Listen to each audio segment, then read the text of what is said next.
Hey there, thanks for tuning into Duck Bricks. I'm Chris, and I actually am currently on vacation in Switzerland right now, but I just wanted to put out a very exciting announcement. The final round of voting for the second LEGO Bionicle Fanon contest, centering around the Dinosaurs of Bota Magna, is now open. So after 3 semifinal rounds and 3 winners chosen from each of those rounds, we now have our final 9, well, actually 10, to go for, and I'll explain why there is one more. Now, we got over 200 votes for each category, which is really exciting, and I can't wait to see who will win, who will prevail, and who will tell the final tale. Because again, there will be 2 winners, a grand prize winner and a semifinals winner. Both of those are going to be really great, and I can't wait to see you at the polls. So let's now take a look at the entries themselves. Now, before we get started here, I do want to note that it was completely my bad. I accidentally closed the entry form for the entire contest. I meant to just close it for small, but I also closed it for large. I do want to clarify in this video that the category for large submissions is still open until the end of the month. My bad, everyone. I am so sorry for the confusion. I was closing out the voting forms and I accidentally closed this one too. So if you have a large entry, you still have time. You have until the end of the month to submit. And in fact, I may be even looking at giving an extension because of this mix-up. I'm so sorry about this, but carry on. My bad. Now let's look at the entries. Alright, so here is the terminal feed output from the specific code I used to run the voting process itself. Again, please refer to the original video if you want to take a look at the GitHub repository for the code, but just in case you're curious to see exactly how you placed or exactly how many votes you got, you can take a look at it right here, and specifically how the winners were ordered as well. It's pretty great because we again got 3 winners from each of the 3 semifinals categories, bringing us to a total of 9 finalists plus 1 more, because to be completely honest, I just completely made a mistake. I messed up. I forgot to include one person's entry. It's number 10 right there, the Pyronic Raptoid. It was just a total oversight on my end. I was dealing with a ton of entries and trying to do this while on vacation, so my apologies, and I've automatically advanced it to this final round, which also kind of works out because now we have an even amount of 10 numbers to vote for. And so, without further ado, let's just jump right in and take a look at each one of these specific entries. I'll be giving my brief thoughts on them, and I'm excited to hear what you have to say about each of the entries. First up is the Pterosaur by Nuvok. I love the usage of the Ewok glider wings for the wings there, as well as the sports hockey foot piece as the beak. That's a really great piece usage that really works out well for this small creature. Moving onwards, we have the Hardshell Raptor by Bonkle Chaser. I love the use of the crab-like Carpar shells from 2007 being used in a completely different way for this dinosaur right here.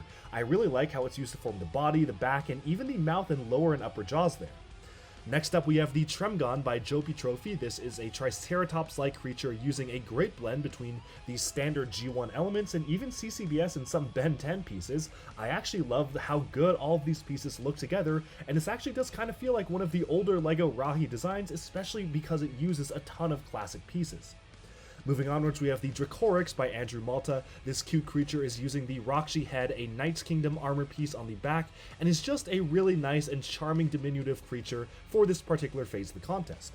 Moving on, the Mosasaurus by Mr. Lipinski expertly uses the Vorox and Skrull armor piece from 2009 to form the curvature of the creature itself. I also especially love the usage of the Throbot/Slicer gears to form the upper and lower jaws, kind of acting as teeth pieces. I also like how this typically depicts a large creature, but it's a small entry. Moving on, we have the Sphenaris by Doni. This uses the Takidox armor pieces, which actually are glow-in-the-dark from 2007. I love the way that they've actually angled the specific head pieces for the carapaces of Takidox to form the almost electrifying spikes on the back of this creature. And the color scheme is really consistent as well, using a very striking balance between the black and the blue.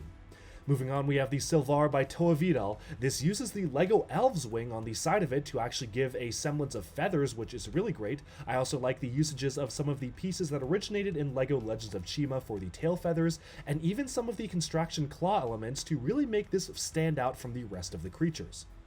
But moving onwards, for number 8, we have the simply titled Raptor by Mr. Nister Twister. This is just simply a really well-built raptor using predominantly Bionicle G1 pieces with a nice background behind it.